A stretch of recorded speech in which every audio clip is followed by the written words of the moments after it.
Bienvenidos una semana más al podcast de ITNIC.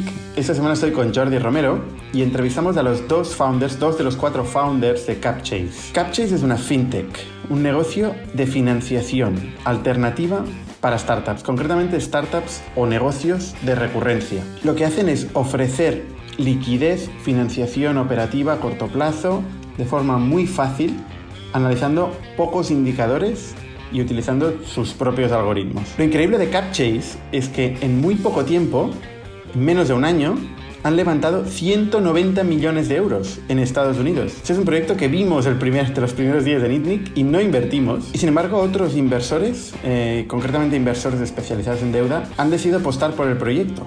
Y ya llevan más de 400 operaciones hechas. En este episodio nos van a contar cómo lo han hecho, cómo han conseguido ir tan rápido, vender tanto, conseguir tanta financiación en un periodo de un año, cómo está estructurada su empresa y hacia dónde van. Y el podcast de esta semana es posible gracias a vosotros, a los suscriptores en Apple Podcasts, Spotify y en YouTube, que nos seguís, que nos recomendáis, que nos dais feedback todas las semanas. La verdad es que lo agradecemos muchísimo. También a los miembros de nuestro canal de YouTube. Y también es posible gracias a nuestro sponsor corporativo, Factorial, la plataforma de recursos humanos que permite centralizar todos los datos del empleado en una sola plataforma. Desde la performance, las encuestas de satisfacción de los empleados, de Employee NPS, también los procesos administrativos, la nómina, las vacaciones y el control horario. Todo en un solo sitio, con información de gestión para los decision makers, managers y C-level de las compañías. Así que muchísimas gracias a vosotros, a Factorial, y os dejamos con Capchase.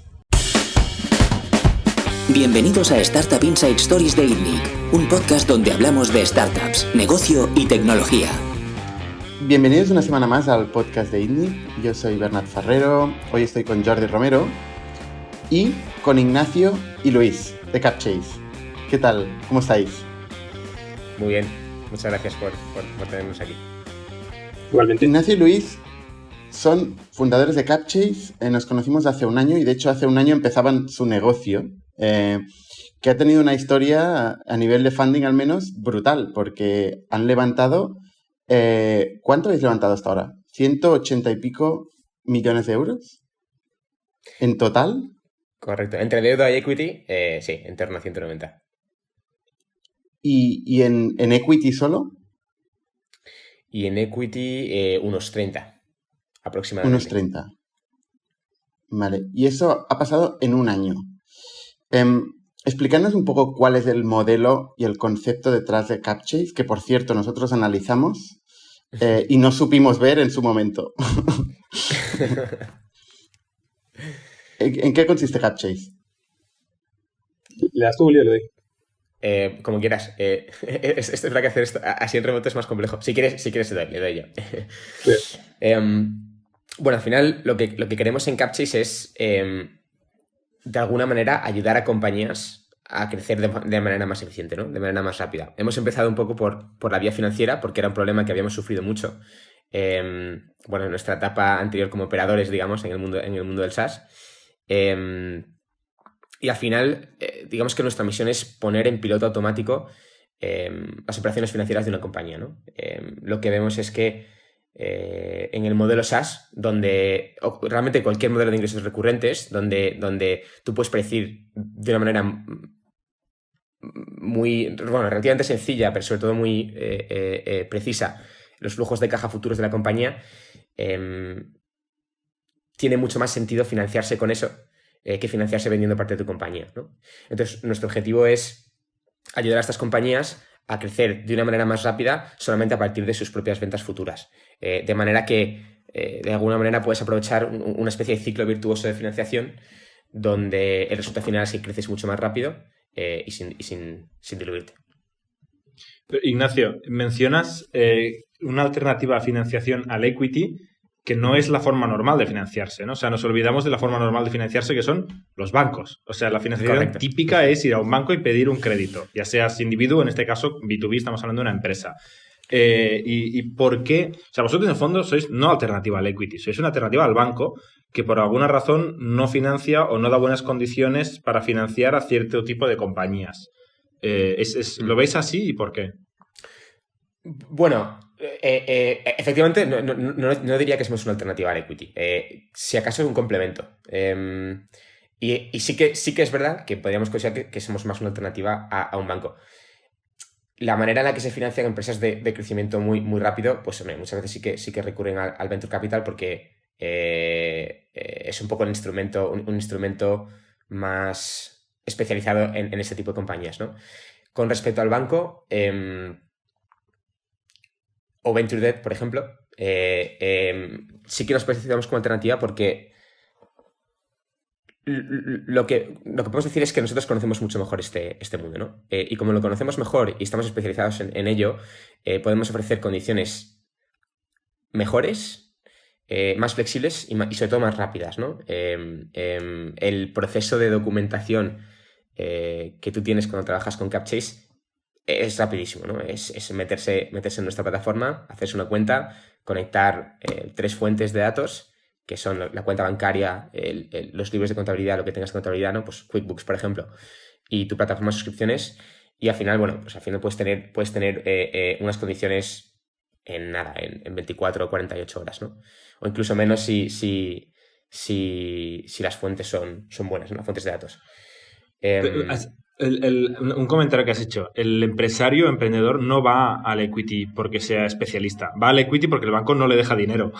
Porque una empresa de growth muchas veces pierde dinero y el banco no quiere saber nada de una empresa que pierda dinero. O sea, la razón no es que guste más el equity, es que el banco no nos abre la puerta, bancos, básicamente. Claro. Entonces sí, vosotros vais a cubrir este hueco. No entiende que puedas tener pérdidas. Este tipo de negocios. Exactamente, ¿no? Un banco no entiende que tú puedas tener pérdidas y aún así ser una inversión que potencialmente es increíble, ¿no? Y ahí es donde entramos nosotros.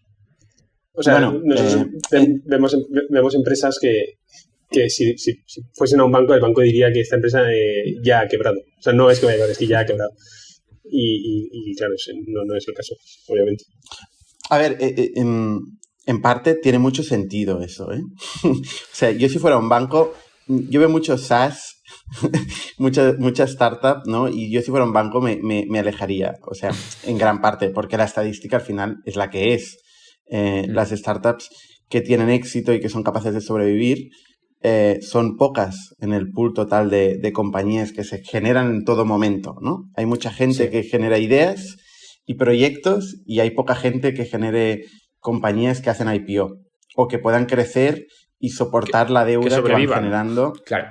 Bueno, realmente ahí nosotros tenemos dos maneras de medir ese riesgo, ¿no? Bueno, en primer lugar, también hay que tener en cuenta qué estado de empresas financiamos, ¿no? Siempre hay ese pequeño, bueno, pequeño no tan pequeño, ¿no? Valle de la muerte, ¿no? Donde, pues eso, muchas ideas acaban terminando ahí, pero una vez una compañía llega a cierta fase, el ratio de éxitos, o sea, se multiplica bastante, ¿no? Es muchísimo más alto. Nosotros solemos financiar compañías que ya están, bueno, en serie A, de serie A, serie C o serie D, que ya han levantado capital, que están empezando a levantar una segunda ronda, que ya tienen una ARR bastante importante. Y entonces, ¿cuál? Depende un poco, y en España quizás cambie, ¿no? En Estados Unidos, que es donde estamos trabajando ahora sobre todo, el 90% de nuestras compañías están allí, aunque ahora estamos empezando a aterrizar aquí en Europa, pues tienen ya 1 millón de ARR aproximadamente, ¿no? Como mínimo. Y números de crecimiento muy, muy prometedores, ¿no?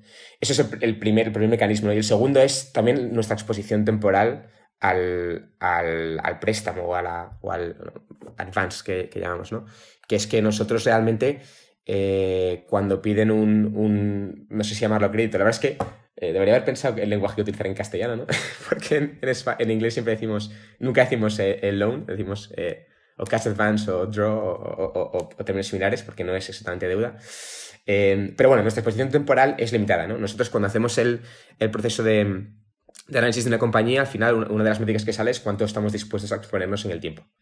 Y eso es una función, pues, por ejemplo, del runway que le pueda quedar a la compañía. Y de esa manera, bueno, también mitigas bastante el riesgo. A ti no es que no te importe, porque evidentemente nos importa y queremos que las compañías con las que trabajamos pues crezcan y vayan más rápido y lleguen a ese IPO, ¿no? Algún día. Pero a nivel riesgo, sí que no, lo que ocurra más allá de ese marco temporal, no, digamos que no nos afecta. ¿Qué pinta tienen vuestros contratos, ¿no? Porque, a ver, vosotros si dais un préstamo y mañana se consume todo, o desaparece el dinero, o sea, ¿Y qué seniority tiene la deuda versus la otra deuda que hay en la compañía? No tenemos seniority contra la deuda existente. Es algo que lo hacemos adrede porque no queremos tener conflictos con las empresas que ya han prestado previamente, porque a veces lo que van a hacer es bloquearte. Entonces, somos lo que se llama unsecured. En caso de default, somos los últimos de cobrar. Pero por eso es tan importante tener control en tiempo real, lo que decía Willy.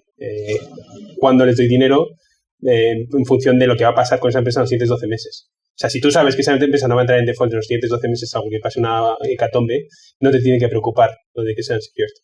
En cambio, a ellos les da muchísima flexibilidad y no tienes conflictos con prestamistas existentes.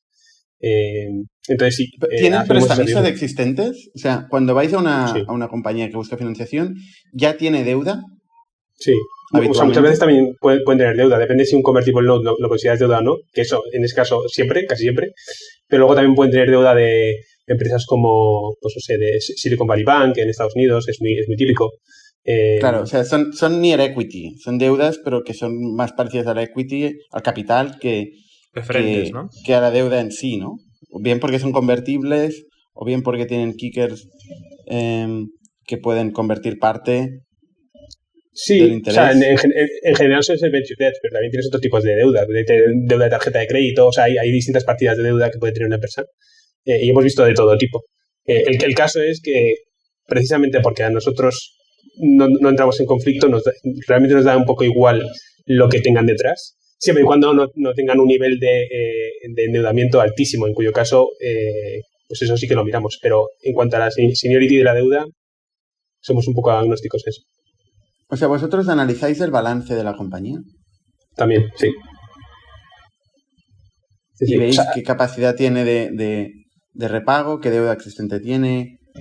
Sí, hay tres puntos de datos, así como bloques, que miramos. Uno es el banco, que al final es como la verdad última de todo, lo que entra y lo que sale de la caja. La cuenta de balance. Y luego casi siempre tienen un sistema de suscripciones, pues Stripe o Recurly o lo que sea lo que utilicen internamente, o un CRM con todas las suscripciones, que eso también lo utilizamos para ver las métricas particulares de una empresa recurrente, ¿no? Que es el ARR, el churn, ese tipo de métricas que también miden parte del negocio. Entonces, con esas tres patas tenemos una imagen bastante completa de cómo funciona la empresa y sobre todo podemos predecir, oye, cómo se va a desarrollar esta empresa a futuro por, el crecimiento que tenía pasado, lo eficiente que ha sido creciendo, la caja que tenga, la necesidad de capital, o sea, cómo de necesario es el capital para ellos, ¿no? Porque si es una empresa que le queda un mes de runway y tiene malos números, básicamente lo que está pidiendo es sobrevivir 2 meses más. Entonces, eso es un mal caso, pero en general no es lo que vemos. Vemos empresas que están creciendo muy rápido, que son eficientes con el capital y por eso no ponemos covenants a dónde gastan el dinero, ¿no? Porque asumimos que su eficiencia en el pasado es un garante de que lo van a utilizar bien en el futuro. Claro, igual nosotros, por estar demasiado cerca al SaaS, veíamos los 1000 riesgos que puede tener eso, ¿no? Porque, o sea, desde luego el riesgo margen bruto en el SaaS no está, porque los márgenes son altos y tal, ¿vale? En principio la recurrencia está más o menos garantizada, aunque de golpe pues puedes sacar una feature o un bug de la hostia y encontrarte con un churn que no habías esperado, y eso también hay que tenerlo en cuenta. Pero sobre todo donde se vuelven locos los SaaS es en el go-to-market, ¿no? Precisamente como el margen es alto y tal, pues te pueden meter una campaña de Facebook súper agresiva porque tienen que conseguir X métrica o X número y se comen la caja. Y la expectativa que tenían, pues no se ha cumplido. ¿Esto cómo lo gestionáis? Bueno, eso es... Bueno, no sé si quieres decir algo, Will. No, adelante.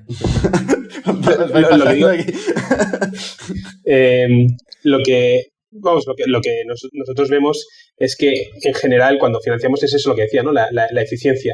Tenemos un cliente, no sé si lo podemos decir o no, pero que en cuanto nosotros sabíamos que el dinero que nosotros íbamos a prestar lo iba a invertir precisamente en ese tipo de, pues eso, LinkedIn, no sé si era LinkedIn, pero Google Ads, Facebook Ads. Y ves que inmediatamente después de invertir, en un ciclo de 30 días, los ingresos crecen muy rápido. Entonces... O no, a veces no, Claro, pero nosotros nos fijamos a pasado para ver si más o menos lo ha gestionado bien en el pasado. Entonces, claro, eso también lo que te da es nosotros al final estamos conectados en tiempo real. Si vemos que eso no funciona como esperábamos, siempre se puede limitar a futuro con esa empresa. Oye, el uso que has hecho del dinero que te hemos prestado no ha hecho que la empresa crezca lo suficiente como para justificar que vaya creciendo ese préstamo, ¿no? Entonces, tienes que ir ajustando con cada cliente, viendo su performance y ver si tiene sentido o si están utilizando bien el dinero que estás prestando, ¿no? Y al final lo que miramos son los números a alto nivel. El revenue, el gross margin y todos esos números que al final dan una muy buena imagen de la empresa como tal.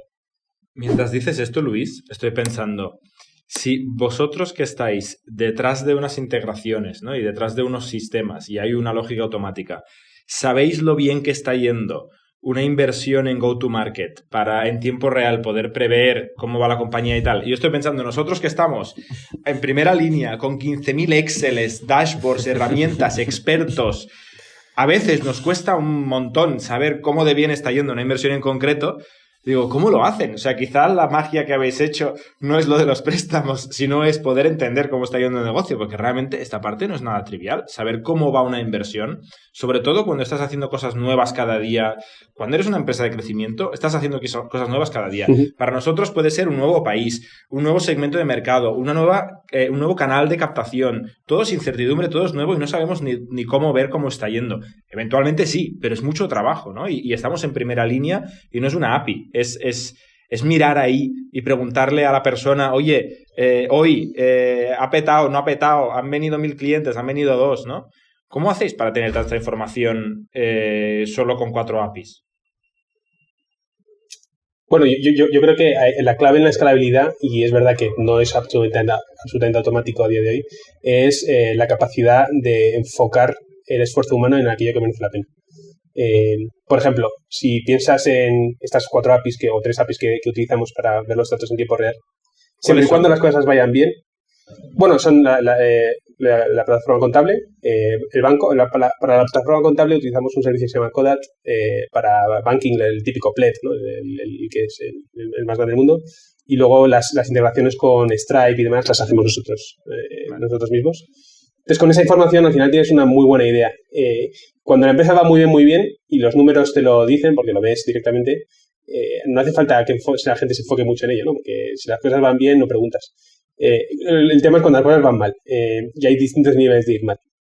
Entonces, cuando las cosas van mal es cuando empieza a haber, tienes que empezar a redirigir el foco humano en ese tipo de cosas. Ahí es cuando saltan alertas, hablas con ellos, intentas entender el problema un poco más desde un punto de vista cualitativo, pero si las cosas van bien o no hay alertas, todo eso es escalable.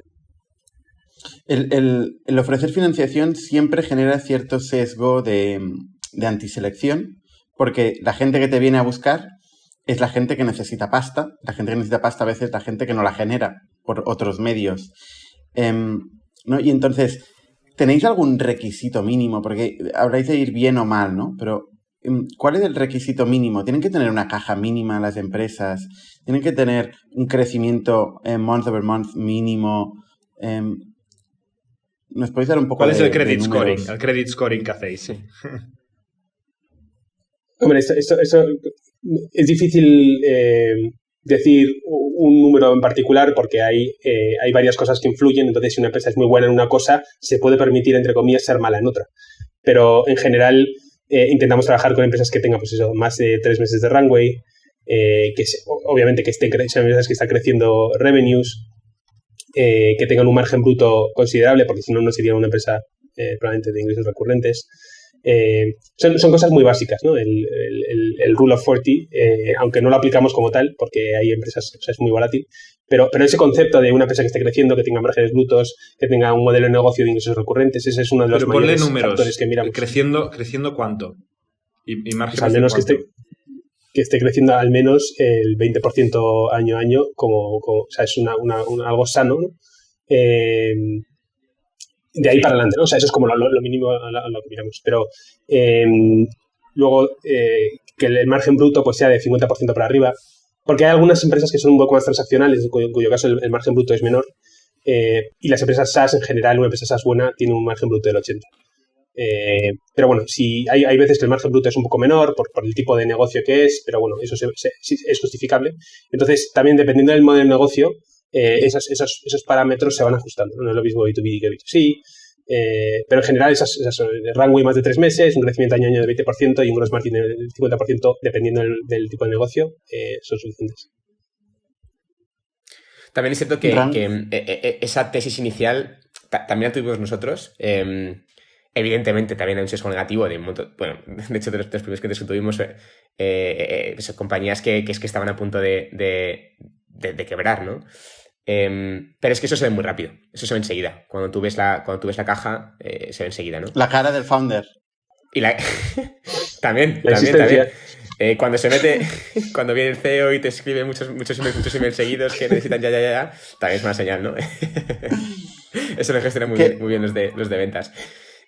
Pero también es verdad que luego nos sorprendimos de que llegasen compañías mucho más grandes, pues igual con 100 millones de ARR, que acaban de levantar una ronda de 10 millones, que acaban de sufrir un poco ese dolor de diluirse tanto y que están mirando hacia adelante a ver qué pueden hacer para sufrir menos en la siguiente ronda, ¿no? Lo cual, bueno, pero claro, justamente este caso también, yo lo estaba pensando y digo, ¿en qué te ayuda una financiación tan a corto plazo, ¿no? Porque si ya te has capitalizado y realmente estás invirtiendo en producto, en tecnología y en go-to-market, ¿qué haces con este extra adicional? O sea, tienes 10 millones de euros en el banco, ¿cuánto podéis llegar a prestar vosotros? En este caso, ¿cuánto podéis llegar a prestar? Podemos llegar a prestar millones. Es que varía mucho según, evidentemente, el caso. Pero bueno, al final hemos puesto ya en manos de founders muchos millones de dólares, ¿no? Claro, y eso es lo que me interesa entender, ¿eh? O sea, esta casuística, o sea, muchas veces cuando tienes más acceso a financiación es cuando tienes menos necesidad de financiación, ¿no? Es como el paraguas cuando hace sol y cuando llueve nadie te da un paraguas. Justo. Pero en estas situaciones en que te acabas de capitalizar, que es una situación interesante para la gente que te quiere financiar, normalmente el Venture Debt también se coloca ahí, ¿no?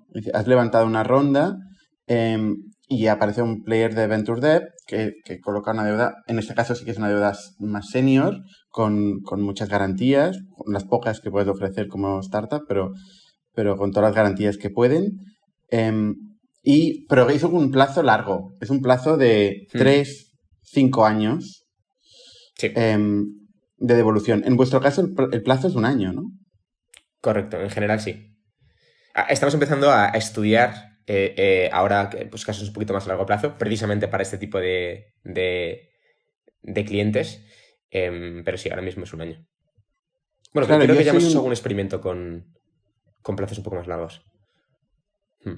Yo como founder, en el momento que levanta 10 millones de euros, tengo el dinero en el banco, ¿qué me arregla tener una financiación adicional a 1 año vista? Sí, si tienes más de 2 millones de runway y margen para ejecutar tu growth, ¿para qué gastar en más dinero en la caja, ¿no? Si lo tienes que devolver en menos de 1 año. Esta es una pregunta que nos hemos hecho literalmente varias veces. Sí, o sea, al final, bueno, aquí hay 2 conceptos. El primero, lo que decía Willy, ¿por qué? O sea, nos sorprendió al principio que la gente no viniese cuando se está quedando con runway, sino justo cuando ha levantado dinero. Y la razón es porque cuanto antes empieces a adelantar tus pagos y retengas la caja, el efecto compuesto de tener esa caja y utilizar ese dinero cuanto antes hace que tu runway en total se alargue más, ¿no? Porque partes de la premisa que el dinero que tú recibas, el coste que tú vas a pagar por ese capital, es mucho menor del rendimiento que tú vas a sacar de él. Entonces, automáticamente el valor de tu dinero va a aumentar, por lo tanto tu runway va a ser mayor. Entonces, cuanto antes lo hagas, mayor va a ser ese efecto sobre tu runway. Si lo haces a 2 meses de que se te cae el runway y pides dinero a CapChase, el runway aumentará 10 días. Si lo haces cuando te quedan 2 años, el runway aumenta 4 meses o 5. Y si lo haces de forma recurrente. Entonces, esa es la razón, precisamente porque han pasado por ese proceso de tener que diluirse y tener que vender parte de tu empresa, por la que no quieren volver a que vuelva a pasar esto. Entonces, quieren aumentar a veces incluso pasan a cash flow positive y no tienen que volver a levantar ronda. Pero en el caso de que haya que levantar, quieren extender ese plazo lo máximo posible, que es lo que consigues recibiendo dinero al principio, según levantas capital. Y si tienen que levantan a una capitalización más alta, por lo tanto, comparativamente se diluye menos.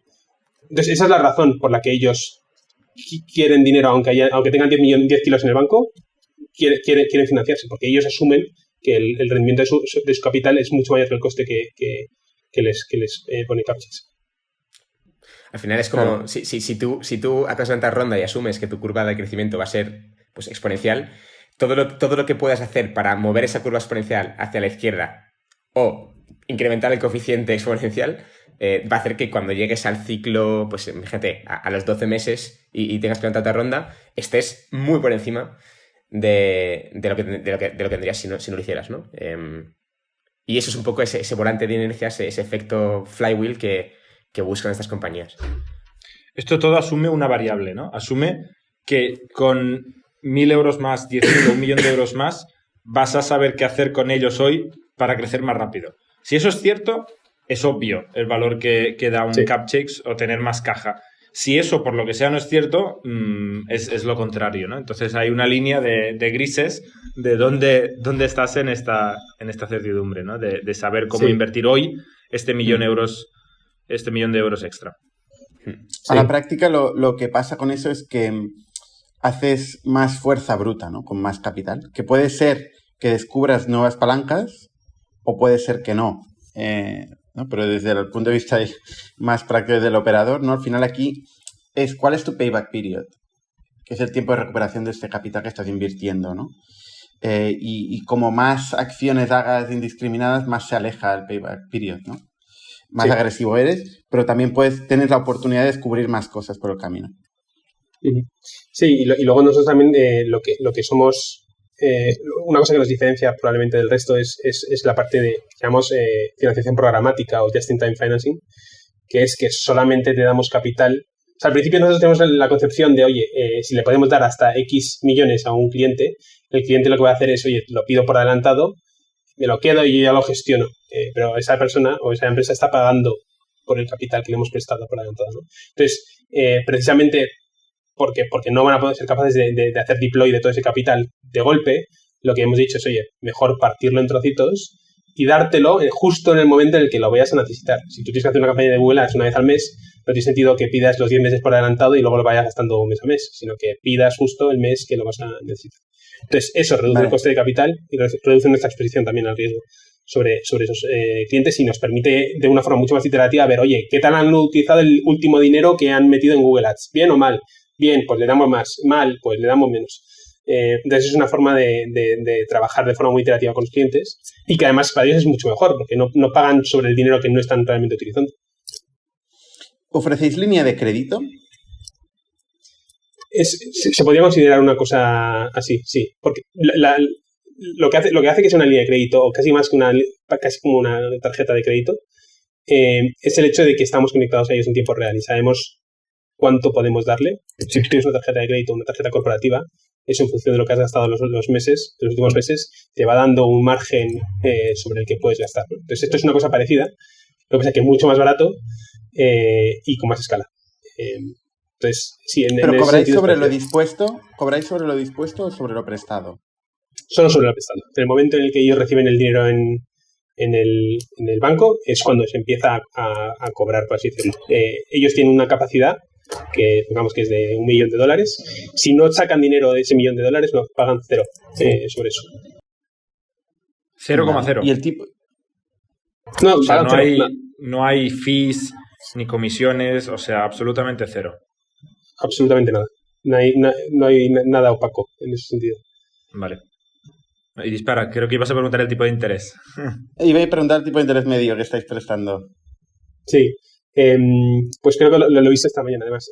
Creo que está en alrededor del 8%. El ponderado. Hay empresas que, obviamente, porque es el ponderado, les tenemos que cobrar más porque, pues eso, tienen más riesgos, son empresas más pequeñas, van a hacer probablemente mejor uso de capital. No mejor uso, pero van a sacar más rendimiento al capital, por lo tanto están dispuestos a pagar más. Y luego empresas que son una empresa de serie C o serie D, que les prestas muchísimo más dinero, que ya a volumen tiene sentido que les cobres menos, y dos, que son mucho más seguras. Entonces el coste de capital baja. Incluso a veces el coste de capital nuestro es mayor que otras alternativas que tienen, pero nos prefieren por velocidad, por disponibilidad, porque saben que no solamente es ahora, sino dentro de 3 meses, si necesitan más, les vamos a volver a dar. Entonces es algo que prefieren incluso siendo grandes, empresas grandes. Oye, ¿cómo fue el proceso de convencer a los inversores de deuda? Porque esto, la verdad es que me genera mucha curiosidad, ¿no? Porque al final estáis explicando un modelo nuevo a un inversor, imagino, tradicional, y en un momento dado hace el flip, ¿no? Y decide apostar por vosotros y invertir en este modelo, ¿no? ¿Cómo se produce esto? Bueno, yo diría lo primero que la concepción que hay en Europa y en Estados Unidos es completamente distinta. Si hubiésemos intentado esto en Europa, probablemente hubiésemos fracasado. En Estados Unidos, por el inversor que es público, con el que trabajamos, que es IAT, ya ha visto esto. O sea, es que financia empresas que son parecidas a nosotros. Entonces, no es que esto sea una cosa completamente... O sea, sí novedosa en el sentido del producto en sí, pero hay proyectos que han financiado que son igual o más arriesgados, porque eran igual de novedosos en su momento. Entonces, sí, o sea, aún así es bastante, digamos, arriesgado por su lado. Y yo siempre digo que el mérito no ha sido levantar el equity, el mérito ha sido levantar la deuda, porque la deuda esperan que se la devuelvas y el equity es una apuesta, ¿no? Entonces puedes perder o no perder. Y eso lo conseguimos lo mismo os pasa a vosotros desde el otro lado en vuestro negocio, ¿no? Sí, justo. Entonces sí, pues tienen que estar muy seguros, pero sí, confiaron en el equipo. Era un equipo relativamente sólido, aunque éramos pocos, pero muy sólido.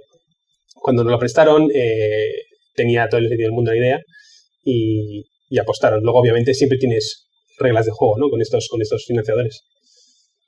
¿Cómo funciona un fondo de deuda? Porque es algo que la gente no conoce mucho, ¿no?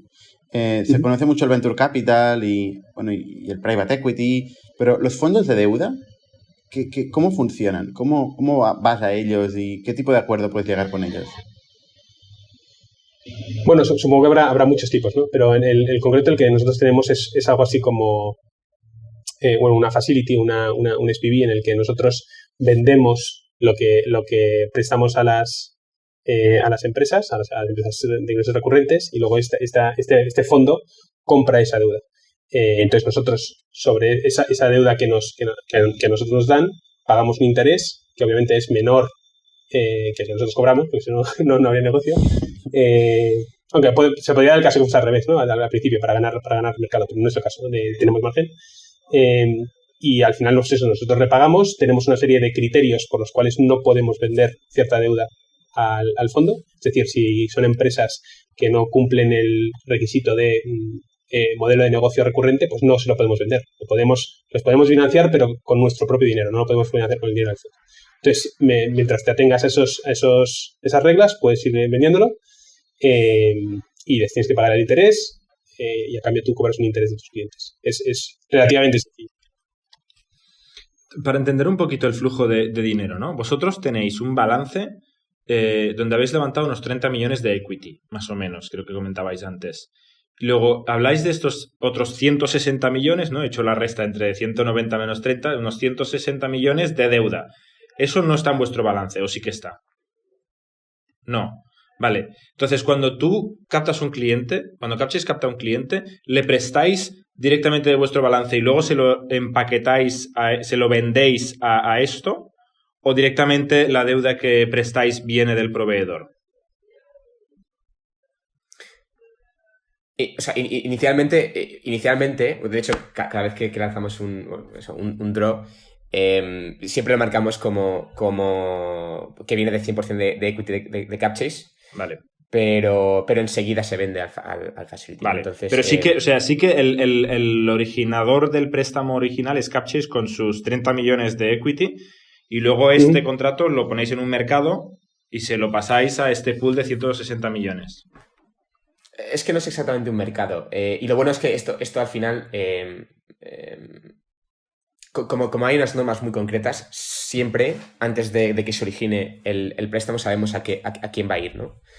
Entonces, realmente no somos el originador o sea, en el momento en el que se hace el préstamo, muchas veces no somos el originador, sino que es directamente este facility.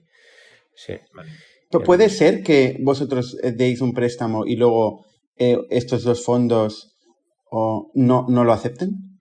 ¿No lo compren? ¿Puede ser? O sea, puede ocurrir, pero lo sabemos antes. Claro. Porque ¿no? Son unas normas muy específicas, muy concretas. Y de hecho lo hacemos, ¿no? Porque a veces que queremos experimentar un poquito más. Y de alguna manera es que empezamos así, ¿no? Nosotros siempre pues, empezamos prestando con vuestro balance. Claro, y era un poco, oye, pues, imagínate, empezamos a vender en septiembre, teníamos 3 meses para demostrar que este modelo funcionaba y esa demostración se hacía con nuestro balance, ¿no? ¿Y el inversor de equity, ok con ello? Claro, bueno, era un poco la apuesta que hacía. Claro. Entonces, eso lo seguimos haciendo con otros productos financieros, ¿no? Si queremos hacer cosas un poco más experimentales, pero en las que confiamos que van a funcionar, bueno, pues lo hacemos de nuestro balance y luego ya tenemos el rol de convencer a 80 o al que toque de que tiene sentido, ¿no? Y que nos lo incluyan en esas normas. QED, ¿no? Y 80 son los que han prestado 160 millones. No, sí. O sea, QED es el fondo de equity. VC. El nuevo fondo de equity que ha entrado. Es un VC vale. muy especializado en fintech y muy especializado en Crunchbase tenéis que QED ha prestado 103 millones de euros. Bueno, pero imagino que es el blender entre las dos cosas. Sí, exactamente. Es el robot de Crunchbase que ha hecho la división a saco de la ronda. Exactamente. La verdad es que funciona el algoritmo de Crunchbase. Nuestro caso es especial. En nuestro caso es verdad que es especial porque al final somos una fintech de lending y entonces es un poco diferente, ¿no? Y una pregunta. Ponen en una nota de prensa que habéis comprometido 390 millones de deuda o de advance a vuestros clientes. Ese número, ¿cómo sale? ¿No? Si tenéis 30 millones en el balance y 160 de pool de deuda, ¿de dónde salen los 390? ¿Están ya repagados? Pero no creo, porque solo tenéis un año de vida, ¿no? O sea, no me salen las dimensiones. Claro, no, todavía no están repagados, o sea, una cosa es lo que es lo que hablábamos, ¿no? Lo que tú te comprometes. Bueno, luego tampoco hemos hablado de que balance no significa solamente equity, también puede haber deuda corporativa. O sea que en realidad tenemos más. Pero vale. el hecho de que tú te comprometas significa que ellos pues tienen capacidad de disponer. Es el máximo potencial que habéis dicho, ok, si me lo pides. Ahora, como todos lo piden al momento, tenemos un problema. Bueno, sería un buen problema tener, pero sí. Sí, vale. Sí, a medias. Digamos que tenemos más capital si hace falta. Sí. Vale. ¿Y cuánto habéis prestado de verdad? Es que no sé si puedo decir la verdad. Sí, yo tampoco. digamos que más de 50 millones y menos de 200. Pero bueno, sí, estamos, digamos, en el top 1 de este tipo de préstamos mundial. Es que realmente es un mundo opaco el mundo financiero, ¿eh? Es un mundo así como un poco más opaco, el mundo software y tal es totalmente abierto, todo el mundo cuenta todo. El mundo financiero es, vamos, no se sabe nada. Es correcto, y de hecho un poco, bueno, también juegas un poco con el hype, ¿no? Al final, y ser totalmente transparentes, ¿no? Al final es un negocio de muchos números y de grandes números y de avanzar muy rápido, porque es un espacio que se está abriendo ahora y que está creciendo muchísimo, y entonces tienes que jugar también un poco con eso. No sé si en un año habéis tenido casos de default o de morosidad. De momento tenemos un 0%, ¿no? El default rate. Esperemos que siga así. También es verdad que tenemos que aprender. También es verdad que tenemos que aprender un poco qué es lo que hace, ¿no? Qué es lo que hace que una campaña sea default. Hay maneras un poco más seguras de hacer este experimento, ¿no? Hay que aprender barato, ¿eh? Exacto. Pero sí que en algún punto tenemos que... O sea, al final es un equilibrio entre el riesgo de default y cuánto te dejas sobre la mesa sin financiar, ¿no? Entonces, ¿dónde está el límite en esa máquina? Es algo que Bueno, al final tenemos un año de vida, pero también es verdad que de operaciones tenemos 8 meses, ¿no? O 9 meses. Entonces, bueno, estamos en ello, pero todavía tenemos Está claro que sois rápidos, ¿eh? Sois rápidos. Oye, ¿cómo funciona vuestra compañía en sí? O sea, que tenéis programadores que están pensando el algoritmo. Sí. Este algoritmo increíble que ya nos lo pasaréis algún día. Nos daréis acceso a él. ¿O tenéis marketing y ventas? ¿Cuánta gente sois? Sí, el equipo la verdad es que ha crecido muy rápido, sobre todo en los últimos 3 meses. Ahora sabemos unos 50 y pico. Muy distribuidos. Iba a decir la mayoría, pero es que yo creo que es bastante 50-50, ¿no? Tenemos unas 20 personas en Estados Unidos, sobre todo en Nueva York, aunque también al final somos medio remoto, medio en persona. Y luego por Europa, la otra mitad del equipo. En Estados Unidos están las funciones más más orientadas a negocio, ¿no? Pues marketing, ventas, business development, new business, todo lo que es estratégico, por así decirlo. Y aquí en Europa tenemos el equipo de producto y tecnología. Entonces es un equipo un poquito más... Que también es estratégico, imagino, ¿no? Sí, también es estratégico. Bueno, al final, Luis y yo estamos aquí, ¿no? Pero... ¿Dónde estáis ahora mismo? Porque es por la mañana Barcelona, o sea, imagino que no estáis en Estados Unidos. No, ahora mismo en Madrid estamos. Sí. Madrid. Vale. Tenemos una oficinita pequeña que esperamos ampliar pronto. Pero luego es verdad que está un poco distribuido en todos lados, ¿no? Tenemos otro pequeño hub en Barcelona, que habrá otros 3 o 4. En Praga tenemos gente, en Brno, en Ámsterdam, en Londres. Estamos muy distribuidos. Ahora mismo seremos unos 15, 16 en ingeniería. Partido entre data y software puro, ¿no? Muy buenos, la verdad es que en esa parte estamos muy contentos. Intentamos que todo el mundo sea brillante, humilde y comprometido. Y la verdad es que estamos contentos con el equipo que estamos montando. Hay un equipo muy bueno de datos que se encargan de hacer este modelo de riesgo y son sobre todo matemáticos. Y luego tenemos otro equipo que se encarga un poquito más de lo que llamamos orquestación, que es asegurarse que los flujos de información entre la aplicación de cliente, la parte de motor de riesgo y demás, sea lo más fluida posible. Y luego un equipo de aplicación de cliente, que al final son los que mantienen tanto la plataforma externa, que es lo que usan nuestros usuarios, como las herramientas internas, también tenemos bastantes para gestionar esos clientes, ¿no? Van a tope, la verdad. O sea, es que no la verdad es que estamos muy contentos, no nos podemos quejar. Van un poco, pues eso, la parte de comprometidos, ¿no? Hay muchísimo trabajo y la verdad es que están haciendo un muy buen trabajo. Y un saludo aquí. Un saludo aquí. Y vosotros, ¿no? Porque vosotros dos. Es verdad Luis, que tú eres el de la data y tú, Ignacio, eres el de la tecnología. Eso es más o menos es vuestra área de ownership. Más o menos. Sí, más o menos. Siempre es lo que hacíamos antes. Exacto. Sí. Vale. Era un poco el cómo trabajamos en la anterior compañía que estábamos y nos funcionaba bien. Hemos trabajado juntos muchos años y aquí la verdad es que pues, esa parte que funciona bien quisimos copiar el modelo. Pero venís todos de la misma empresa, ¿no? O sea, venís los 4 fundadores o 3 de 4 de GeoBlink. Sí, 3 de 4. Sí. De hecho hay una historia que es... Bueno, Miguel y Przemek es el otro fundador que es... Miguel es el vendedor, ¿no? Es el CEO, es el que tiene experiencia como vendedor. Correcto, era el vendedor en GeoBlink. Y Przemek es su compañero de piso. Miguel se fue a hacer el MBA a Harvard, yo me fui a hacer el MBA en SEAT y Willy se iba a hacer el MBA a Berkeley. Al final no se fue por COVID/Capsis, pero más Capsis que COVID. Y nada, Miguel conoció a Przemek ahí, de piso. Przemek era inversor en TCB en Londres, es un growth equity. Y le dijo, oye, tal, ¿qué te parece esto? Al final le acabamos enganchando y le conocimos a Przemek por primera vez Willy y yo en diciembre de 2020. O sea, no le habíamos visto en persona nunca. Pero bien, estamos muy compensados porque está la parte no operadora o de inversión, que es la que cubre Przemek, que en parte somos una especie de fondo on steroids, o más automatizado o más escalable. Y luego está la parte de operadores, que son la que cubrimos entre Miguel y yo. Oye, ¿y qué se os ha perdido en este mundo a vosotros? O sea, ¿por qué os metéis en este lío? ¿Cuál es la historia fundacional? Fue un poco... Es que fue la tormenta perfecta, realmente. Sí. O sea, por un lado,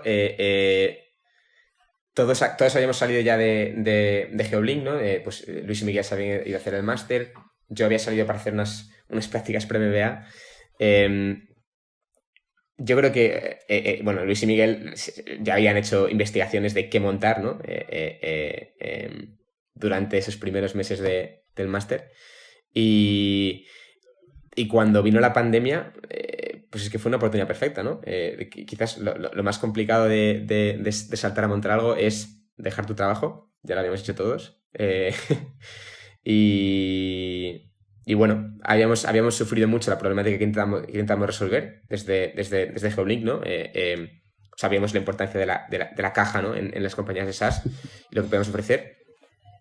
Y ¿no? Entonces, juntando un poco la experiencia en el mundo SaaS con cosas que queríamos hacer, como era explorar el mundo de FinTech, pues barajando ideas surgió Capchase.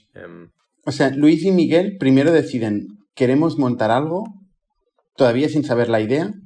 Sí. ¿No? Y sin ser financieros. Y sin ser financieros ninguno de los dos.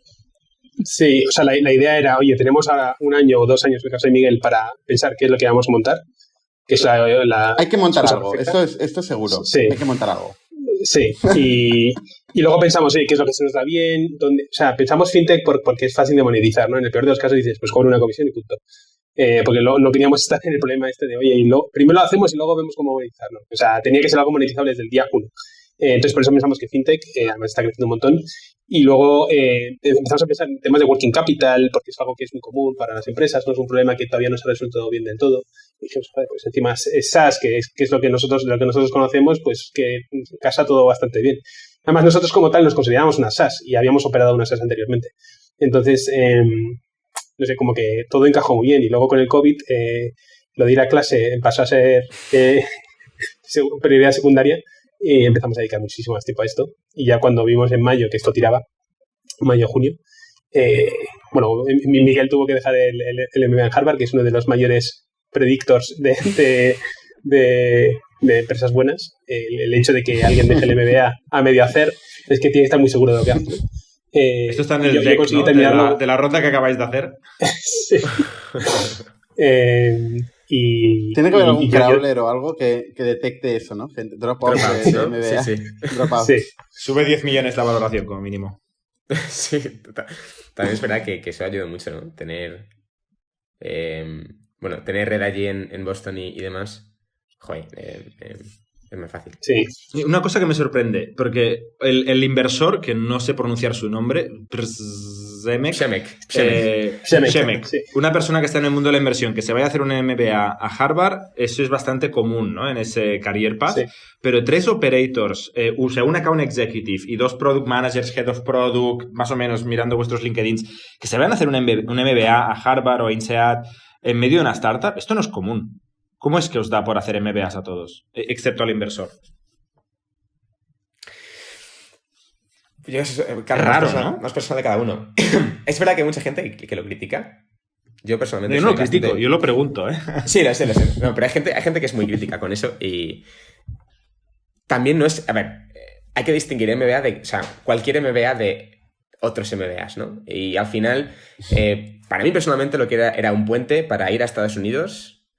que bueno, luego al final no lo hice no lo hice porque lo que quería conseguir con el MBA, pues al final salió solo con Capchase, ¿no? Pero es un puente para irte a Estados Unidos a un lugar que es el corazón de la innovación y donde se junta gente muy ambiciosa que quiere hacer cosas, ¿no? O sea, ¿tú querías ir a Harvard, Ignacio? Yo iba a Berkeley. A Berkeley, San Francisco. Vale. Luis a INSEAD Sí. Y Miguel a Harvard, ¿no? Sí. Entonces, también, o sea, igual si me lo hubiera tenido que pagar yo mismo, quizás la decisión hubiera sido diferente. ¿Quién lo pagaba? Yo en mi caso tenía una beca, entonces, vale. de la Fundación Barry, que también saludo desde aquí a la Fundación Barry. pero al final, es que los aprendizajes en sí, y te lo digo a todo el mundo, los puedes aprender leyendo, los puedes aprender con libros, todo lo que quieras, ¿no? Pero al final... Haciendo se aprende más. Pues exactamente, y haciendo. Pero al final lo que te da un MBA es 2 años, bueno, lo que vivimos un poco nosotros, ¿no? 2 años para explorar, en nuestro caso que veníamos de producto, veníamos de startup, qué queremos hacer, qué queremos montar, con quién lo queremos montar, y una red, o sea, una especie de red muy potente desde el minuto 0, ¿no? Hubiéramos podido levantar el primer millón, o sea, es que para levantar el primer millón nos gastamos $50. En $20 en Webflow, 7 en GitHub y poco más, ¿no? ¿Por qué? Porque es que teníamos otras cosas que nos abrían muchas puertas. ¿Pudiéramos haberlo conseguido desde España sin algunos de esos credenciales? Pues igual, pero igual no, ¿no? Entonces... O sea, ¿los credenciales eran en los MBAs? Bueno, mandar un email desde @harvard.edu no es lo mismo que desde Gmail, ¿no? Entonces, digamos que te coge más el teléfono. O sea, es como un Y Combinator en ese sentido. Sí, es un stamp. Claro, exactamente. Es un stamp de credibilidad que ganáis por haber sido aceptados, simplemente. Exactamente. Que sea justo o no es otra historia, ¿no? Pero la realidad es esa. Y luego entonces, el hecho de... No, iba a decir que luego el hecho de... Hay una cosa que creo que es importante, que es que no venimos de una cosa completamente distinta, o sea, que nuestra experiencia está completamente alineada con lo que queríamos montar. Y lo que es más importante, que la idea y el equipo estaban alineados porque estamos intentando solventar un problema existente. O sea, podéis tener un equipo muy bueno y una idea muy buena, pero que no haya ningún tipo de relación entre ellos. Entonces, en nuestro caso era, tenemos experiencia operando SaaS, hemos vivido este problema, es un timing perfecto, o sea, como que se alineaban los planetas. Entonces, eso es una cosa que también veían muchos los inversores. Sí, os faltaba financiero, que lo encontrasteis, lo encontró en Harvard vuestro cofundador. Sí. Sí, sí. Y entonces, cuando empezáis Capchase, ¿dejáis los MBAs? Sí. Bueno, Luis tuvo suerte, Luis pudo terminar. Digamos que lo dejé... Sí, bueno, lo dejé... No sé si está bien decirlo o no, pero básicamente lo bueno de COVID es que no había que ir a clase, que te conectabas por Zoom. Y entonces, pues nada, estuve unos meses conectado por Zoom haciendo como que iba a clase. Y con eso haciendo los trabajos el fin de semana que había que hacer, pues con eso lo salvé. Pues, es que en mi caso era distinto, porque yo solamente, o sea, mi MBA era solo un año, y me quedaban, no sé, 3 meses de clase o 4 meses de clase, no era muchísimo. Y además con esto del COVID, pues era mucho más light. Si hubiese tenido, por eso decíamos que era la tormenta perfecta, si hubiese tenido que ir a clase, o Miguel también presencialmente, pues igual esto no hubiese pasado. Sí. Sí, Miguel y Pseme que hicieron dropout. Y yo, bueno, yo solo estaba aceptado, o sea, ni siquiera llegué a ir. Por suerte con el COVID pude pedir que pues me lo aplazasen. Y después, ya, bueno, a este año ya... Ya no lo harás, ya no lo harás. Ya no lo haré. Oye, ¿cómo es qué pinta tiene el crecimiento esperado de Capchase en los siguientes 2-3 años, ¿no? ¿Qué es lo que os imagináis? ¿Qué vais a hacer ahora? ¿Vais a contratar a más gente? ¿Cómo vais a hacer el go-to-market? Muchas preguntas. Sí. Bueno, hay muchas maneras de crecer, ¿no? Nosotros queremos crecer tanto geográficamente como en producto o productos, ¿no? Eso a nivel, digamos, go-to-market. A nivel compañía, nosotros estamos contratando mucho.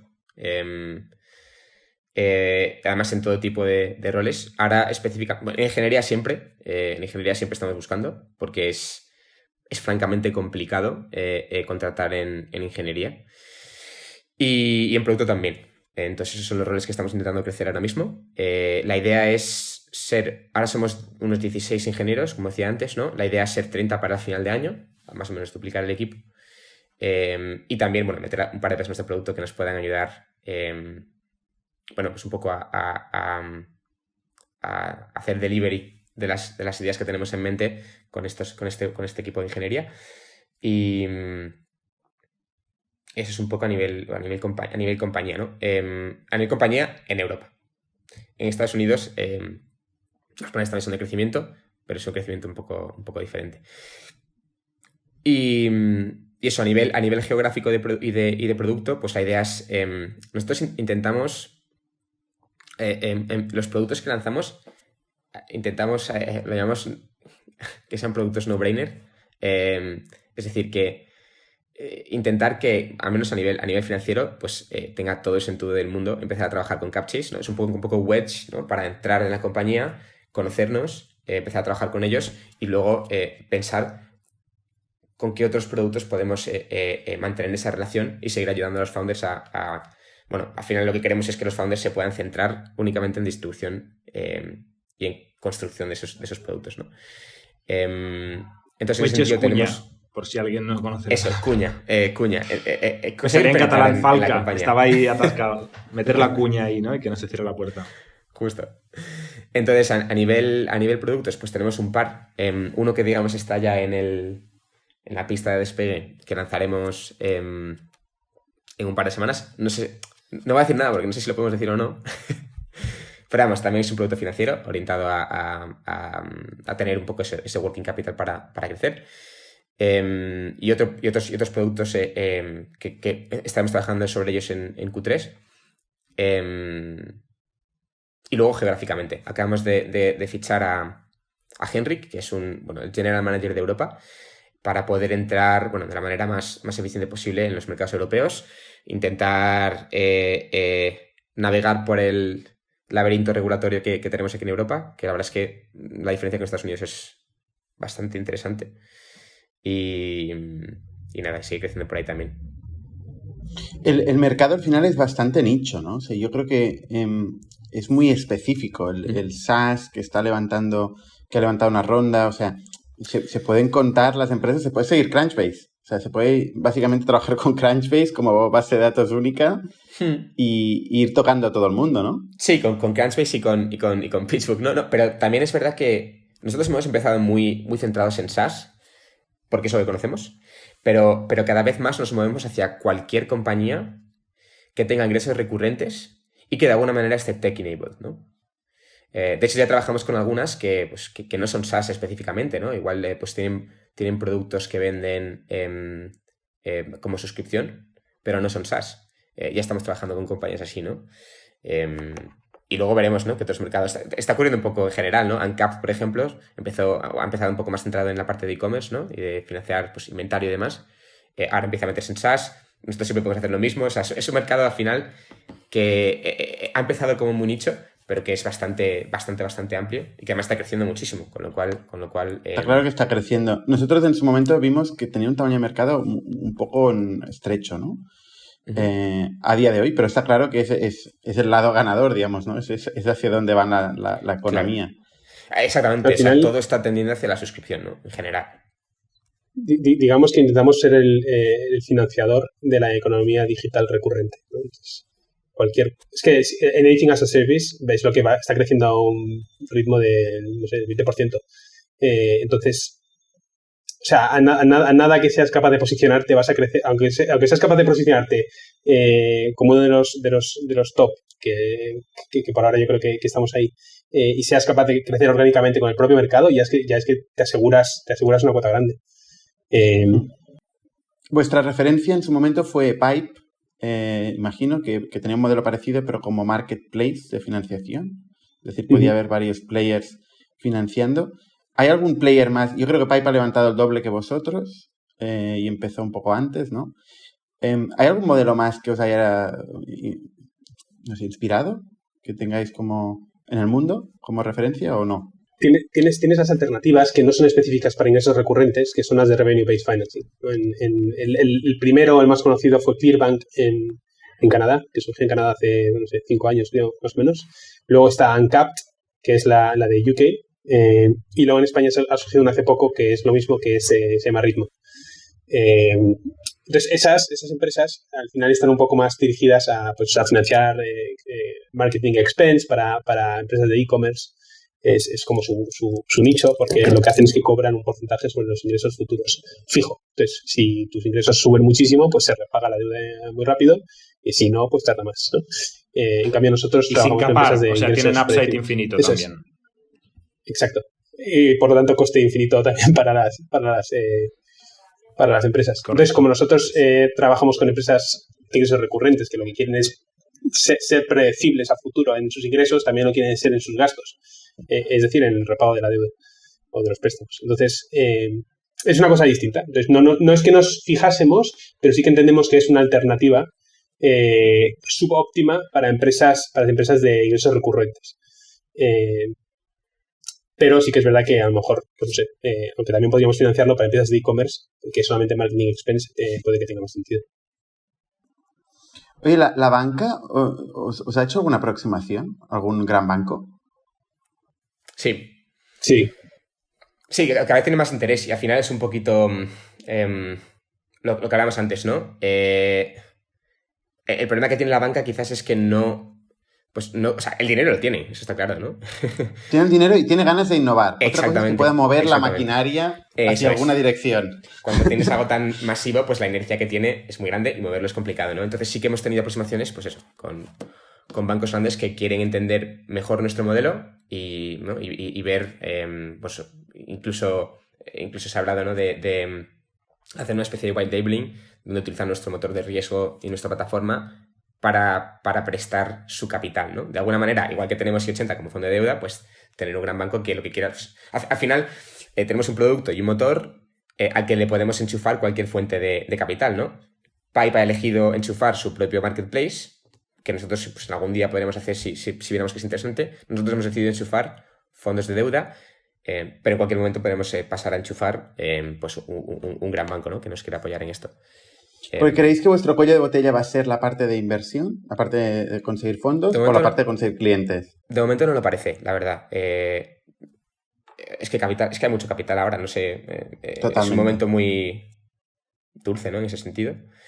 Entonces hay mucho capital y muchísimo interés por invertir. El cuello de botella difícil son los clientes. Sí, el cuello de botella estará más bien en el go-to-market y en conseguir que se entienda, bueno... Nosotros, cuando conseguimos llegar al cliente y hablar con ellos, sabrás que llega ese momento de eureka que dicen, ostras, ese no-brainer que hablábamos antes. Conseguir eso, ¿no? Conseguir eso a gran escala. Oye, mañana os viene Santander y os dice 50 millones de euros por CapChase. ¿Vendéis? No. No. No. 50 millones de euros no, ¿eh? 100 igual sí ya. Tampoco. ¿O no? Por 50 se lo queda todo el VC, por 50. Cierto. Claro. Con 30 millones de euros de... O sea, piensa que equity, sí. Pipe, por ejemplo, su valoración está ahora mismo en 2 billones de dólares. O sea, 2.000 millones. Y no creemos que esté muy por delante de nosotros, si es que está por delante de nosotros en métricas, ¿no? Entonces, sabemos que es un mercado enorme, que hay hueco para muchísimos unicornios, que está creciendo a un ritmo increíble, ¿no? Pero ¿sois unicornio? O sea, ¿ya sois unicornio? Ah, vale. No yet. Juntando las afirmaciones que has hecho antes. Yo creo ser que podríamos serlo, ¿no? Pero no, de momento no. Sí, pero sí lo tenemos ahí, ¿no? En nuestro o sea, no objetivo per se, porque eso no es un objetivo, pero sí que bueno, obviamente nos gustaría, ¿no? Pasar por ese lado. También huimos un poco de todo lo que es inflacionario en todos los sentidos, ¿no? Hacemos menos ruido que Pipe también en ese sentido, desde el punto de vista de marketing. El ruido en marketing es bueno, ¿eh? Para conseguir clientes, que es el bottleneck. Sí, yo lo que prefiero es poco ruido y muchas nueces que al revés. Me refiero en ese sentido, ¿no? Que sí, que marketing siempre viene bien, que te vengas, ¿no? Pero eso, nosotros creemos que hay una cierta burbuja también y queremos ser un poco precavidos en eso, centrarnos en el producto, en crecer de forma estable pero rápida al mismo tiempo. Y no dejarlo a valoraciones de locura, como ha sido el caso que creemos de Pipe, que es un poco inflacionario, la verdad. Pero bueno, nosotros, si siguen las cosas como van por ahora, llegaremos pronto a esos niveles de valoración, por lo menos. ¿Sería razonable asumir que estáis en unos 2 millones de revenue anual ahora mismo? Intentando imaginar un poquito cómo fluye la caja. No sé lo que podemos decir o no, pero sí que te puedo decir que es más. Bastante más. Pues ya me has dicho algo. Bastante más. Sí, lo que no sé es cuándo te puedo decir. Estoy asumiendo que hay un spread, ¿no? O sea, vosotros prestáis a 8%, pero obviamente compráis esa deuda, o sea, no es gratis, ¿no? Estaba asumiendo un 2%, pero es bastante más, entonces. Sí. Claro, pero no es margen, ¿eh? O sea, si luego ellos lo revenden, esto sería su margen. No, por eso el spread es este 2% que dicen que es bastante más de 2%, porque si no saldría bastante más de 2%. O sea, para que salga bastante más de 2 millones, tiene que ser un 4 o 5%, me imagino. Muy bien. Oye, vais a saco, ¿eh? Enhorabuena. Gracias. Muchas gracias. Sí, lo bueno además es que el coste de capital para nosotros va bajando. De aquí a septiembre o así bajará a la mitad de lo que estamos pagando. Claro, es que vais quitando riesgo al modelo y demostrando, pues, efectivamente. Y eso es interesante también a nivel, bueno, quizás barrera de entrada, ¿no? Si nosotros conseguimos reducir suficientemente rápido el coste de capital, luego es complicado competir en precios si quieres entrar en este mercado, ¿no? Porque, bueno, al final, eso, si no tienes el track record, el coste de capital para ti va a ser muy caro. Cuanto antes lo reduzcamos, pues eso, más barrera creamos más pronto. Sí. Oye, pues enhorabuena y bueno, y mucha suerte, ¿eh? Os iremos siguiendo, desde luego. Una pena habernos perdido la oportunidad en su momento, pero esto va así. La verdad es que nosotros no nos dedicamos, nuestra ocupación full time es nuestros negocios, ¿no? Uh-huh. Entonces, pues invertimos y acostumbramos a hacer el primer capital que entra en negocios en muy primeras fases. Uh-huh. Y a veces se nos escapan, ¿no? Proyectos, esto lo tenemos totalmente asumido. Pero lo habéis hecho realmente bien. O sea que enhorabuena y mucha suerte. Muchas gracias, Fernando. Muchas gracias. Y gracias por contar la experiencia en el podcast de ITNIC. Realmente les servirá a muchos founders que están haciendo cosas en fintech. Y gracias también, Jordi, que te acabas de caer, pero he visto que has vuelto. Aquí estoy. Lo dejamos aquí y con todo el mundo hasta la semana que viene. Somos un ecosistema de startups tech de Barcelona, creadores de Camalún, Kipu y Factorial, entre otras. Ofrecemos más de 5.000 metros cuadrados de coworking a startups y organizamos eventos diarios para discutir negocio y tecnología hasta la saciedad. Desde ITNIC Fund invertimos en equipos con capacidad de construir grandes productos y negocios. ¡Te esperamos!